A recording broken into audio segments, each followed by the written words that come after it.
अनुराधा जी और वो गुजरे हुए दिन जब मैं यहाँ शुरू की सियासत में आपके बीच आता था, खालिद भाई की उम्र भी इन्हीं बच्चों जैसी थी।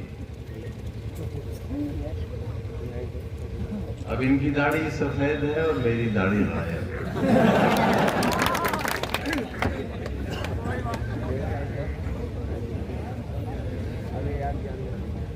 आपके बीच पाया भी बहुत है और अपने बीच से खोया भी बहुत है। पाने की कोई जल्दी नहीं है, इसलिए कि कल के तानाशाहों के दौर भी देखे हैं। अब्दुल्ला साहब तो बहुत छोटे हैं, आप भी सब बच्चे हो। आपने क्या देखा है?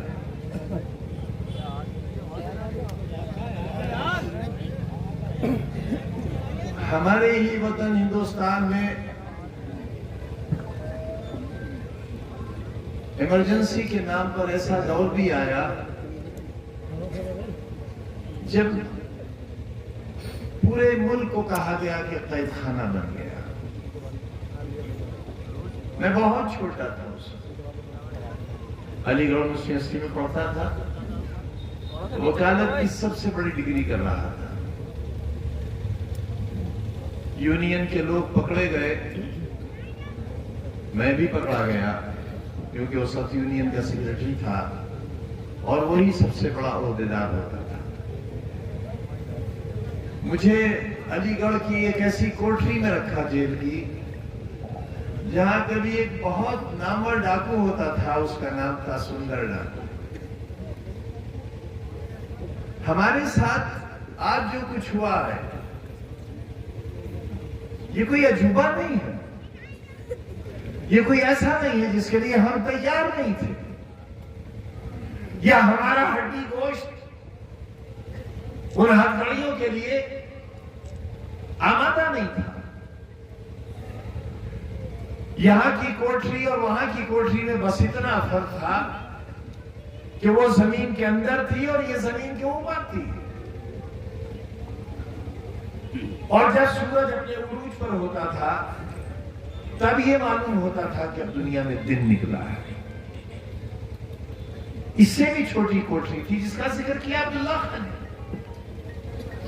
और उसी में पेशाब पाखाने के लिए कुंडेली थी जिसके अंदर राख थी। उसी में पेशाब कीजिए, उसी में पाखाना कीजिए, वही खाइए और सो जाइए। जब जालिम जुल्म करता है तो उसकी कोई हद नहीं होती, और जब कोई खाई में गिरता है तो उसे इस बात का ख्याल नहीं रहता कि खाई की गहराई कितनी है। लेकिन देखना यह है कि उस जुल्म को बर्दाश्त करने वालों के अंदर अपनी ताकत कितनी है, बर्दाश्त। और अगर वो बर्दाश्त की कसौटी पर पहली बार पूरे उतर गए तो फिर जिंदगी की आखिरी सांस तक उनके लिए कोई ऐसी कसौटी नहीं बनेगी जिस पर उनके सर को झुकाया जा सके। और हम आज उसी तरह के सर के साथ आपके सामने खड़े हुए हैं, क्योंकि हमने कल भी हम सच्चाई और हक के रास्ते पर थे, आज भी हक के रास्ते। मिसेस इंदिरा गांधी का जमाना हवाएं रुक जाए जिसके नाम से, जिसने एक मुल्क के दो टुकड़े करा दिए हुए, जिन्हें दुर्गा मां का खिताब मिला हो, इमरजेंसी की गलती ने उनके नाम को मिटा कर दिया। ऐसी आंधी चली कि कांग्रेस का नाम और निशान नहीं रहा। हम जैसे लोग इख्तियार में आए, सरकारें बनी। एक और भी हादसा हुआ इस मुल्क में बड़ा दर्दनाक, मिसेस इंदिरा गांधी की हत्या हुई। बहुत बुरा हुआ, इंतहाई बुरा। किसी कानून के मुल्क में किसी की जान कानून के फैसले के बगैर ली जाना, चाहे वो इंदिरा गांधी हो या कोई अदना सा इंसान हो, कल भी गलत था। लेकिन नतीजा क्या हुआ? मिसेस इंदिरा गांधी की हत्या एक औरत, एक वजीर आजम, एक मां, एक बेटी की हत्या नहीं थी, एक बीवी की हत्या नहीं थी, बल्कि हिंदुस्तान के निजाम जमहूरी का कत्ल था। उन लोगों ने इसे पसंद किया और फिर एक ऐसा इंसानी सैलाब आया कि आज तक हिंदुस्तान की पार्लियामेंट में कांग्रेस के या किसी भी जमात के इतने एमपी जीत कर नहीं आए जितने एमपी कांग्रेस के आए, और राजीव गांधी हिंदुस्तान के वज़ीर आज़म कि मिसेस इंदिरा गांधी जिन्होंने इमरजेंसी लगाई है, उनका बेटा कभी इस मुल्क का प्रधानमंत्री बनेगा, लेकिन हुआ।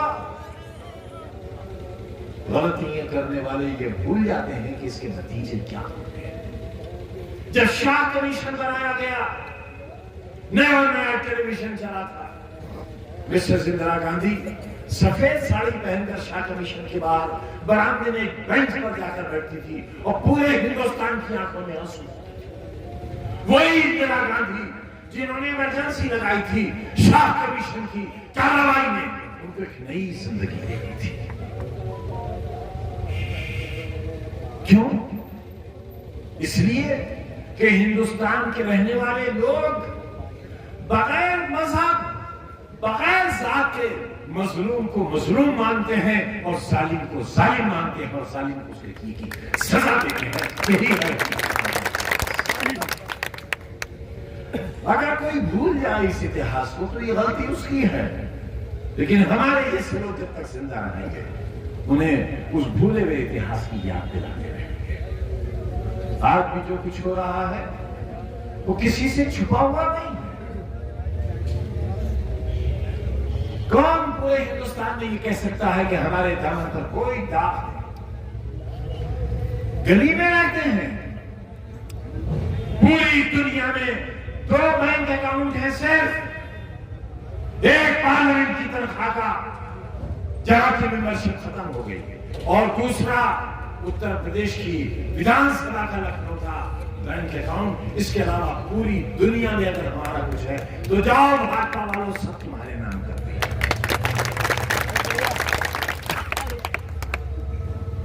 एक ऐसा शख्स, एक ऐसा खानदान, एक ऐसी सोच और एक ऐसा काफिला रखने वाला जिस पर सैकड़ों मुकदमे हैं, लेकिन एक मुकदमा भी हमारे ऊपर करप्शन, बेईमानी या चोरी का नहीं है। इंसानों को लड़ाने का नहीं है, इंसान और इंसान के बीच तफरीक करने का नहीं है, हिंदू और मुसलमान का नहीं है। आज मोबाइल को खोलते हैं तो सिवाय नफरत के संदेश के कुछ न सुनने को मिलता है न देखने को। ये तरक्की का कैसा इस्तेमाल है? ये कैसी तरक्की है जो इंसानों को इंसानी हक देने के बजाय इंसानों से उनकी जिंदगी छीन रही है, उनका वकार छीन रही है, उनके आपस का भाईचारा छीन रही है, मोहब्बत छीन रही है। ये बस्ती मुसलमानों की है और यहां पर कौन बैठी है? एक मां और उसकी बेटी। इनकी एक एक सांस इंसानियत की अमानत है। अगर इन पर कोई आंख उठाता है तो दुनिया का सबसे नीच व्यक्ति होगा और उसे जीने का कोई हक नहीं होगा। इसी तरह हिंदुस्तान के हर मजलूम के लिए ये उसूल वाजिब है और इसी उसूल से हिंदुस्तान के लोगों ने 7 समंदर पार के फिरंगियों को भगाया भी। कभी नहीं जाता अंग्रेज। अंग्रेज ने हिंदुस्तान से जाने के लिए कलकत्ता नहीं बनाया था। देखो कभी जाकर अंग्रेज ने कैसा शहर बनाया था। उसने गोवा हिंदुस्तान से जाने के लिए नहीं सजाया था। उसने दिल्ली का कैनाट प्लेस जाने के लिए नहीं बनाया था। उसने लखनऊ का हजरतगंज हिंदुस्तान से जाने के लिए नहीं बनाया था। राष्ट्रपति भवन हिंदुस्तान से जाने के लिए नहीं बनाया था। किसने बताया उन्हें? एक लाठी वाले ने। एक उसने जिसके जिस्म पर सिर्फ इतनी कपड़े की धज्जी थी जिससे उसके जिस्म का जरूरी हिस्सा ढका जा सकता हो। वो जाड़ा हो, गर्मी हो या बरसात, उसे पूरे हिंदुस्तान ने बाबा कौम कहा, राष्ट्रपिता कहा। वो किसी की मां के शौहर नहीं थे, लेकिन हिंदुस्तान के हर बच्चे की बात थी, इसलिए कि उन्होंने गुलामी से आजादी दिलाई थी। दे दी हमें आजादी बिना ढाल बिना ढाल, कोई जंग नहीं हुई। एक चौकी जला दी गई तो बापू ने डांडी मार्च खारिज कर दिया। उन्होंने कहा कि एक ऐसा हिंदुस्तान जो किसी के खून के धब्बों पर आजाद हो, मुझे ऐसा आजाद हिंदुस्तान नहीं चाहिए। आज क्या हुआ? आजाद किए हुए हिंदुस्तान पर बापू के खून की छींटे, बापू की हत्या, और मरते वक्त कौन सा शब्द निकला बापू के नाम से? ये राम। और आज राम के नाम पर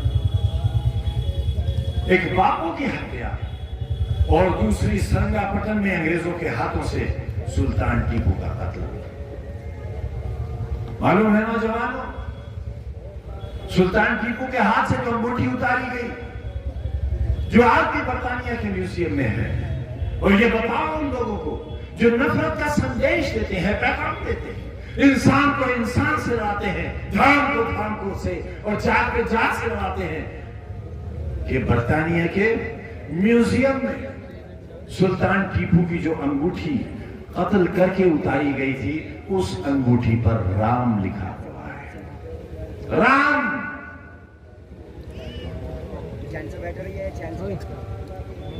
ये शहीद टीपू सुल्तान के हाथ की उतरी हुई अंगूठी थी।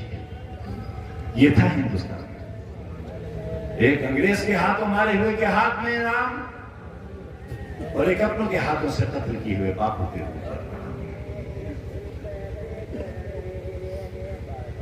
अब आपको न किसी फिरंगी से लड़ना है, न किसी सात समंदर पार वाले से, न किसी अपने से, लेकिन अपने अंदर के इंसान से आपको जरूर लड़ना है। जो आपके अंदर एक धोखे वाला इंसान, एक झूठा और फरेबी इंसान बैठा हुआ है, उससे लड़ना है।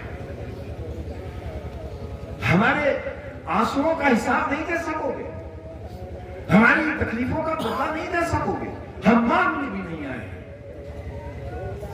लेकिन हाँ, हम आपसे मांगने आए हैं। हम आपसे अपना हक मांगने आए हैं। वो हक जो हमारी 50 साल जद्दोजहद और मेहनत का हक है, वो मांगने के आए हैं। और वो यह है कि हमने कहीं आपको नहीं बेचा, कहीं आपका सौदा नहीं किया, और कहीं आपका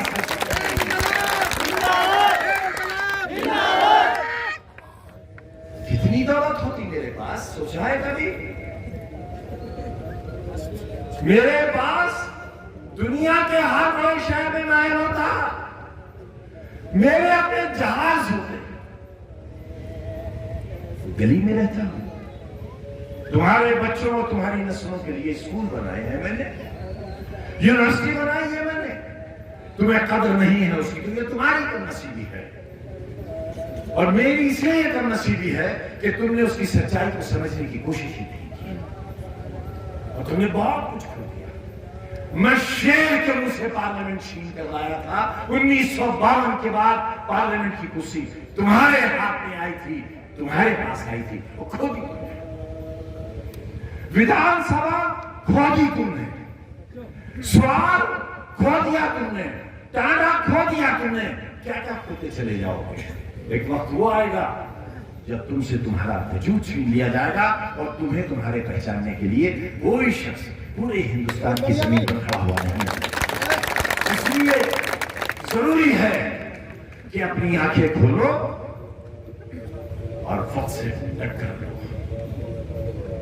एक फौलादी दीवार बन जाओ और सच का साथ दो, दिखाओ नफरत के परचम फैलाने वालों को। ये बहन बैठी है हमारी, ये बेटी बैठी है हमारी, और हम इसे उत्तर प्रदेश की विधानसभा में पहुंचाकर अपने सवाल उठवाएंगे, अपनी लड़ाई। अपने इस नौजवान साथी के उस तकलीफों का, उन रातों उन दिनों का जब मैं 106 बुखार में रोजा और कोरोना में तड़प रहा होता था, ये रोता होता था बैठा हुआ। हम कितनी जंगें लड़कर आए हैं, मगर जानते हैं कि आसमान की ऊंचाई पर उड़ते हुए हेलीकॉप्टर के एक पर का टुकड़ा टूट के निकल गया। मैं सोचता था अल्लाह, जमीन पर हमारी राख भी नहीं मिलेगी, हमारे लोग दफन क्या करेंगे, मेरी कब्र कहां बनेगी, मेरा जनाजा कहां होगा। मैं जिंदा उतर आया, मैं कोरोना से जिंदा आ गया, मैं तुम्हारे लिए और इंसानियत की हिफाजत के लिए जिंदा लौटा हूं। मैं भी जिंदा रहूंगा, ये भी जिंदा रहेंगे, ये भी जिंदा रहेंगे और इंशाअल्लाह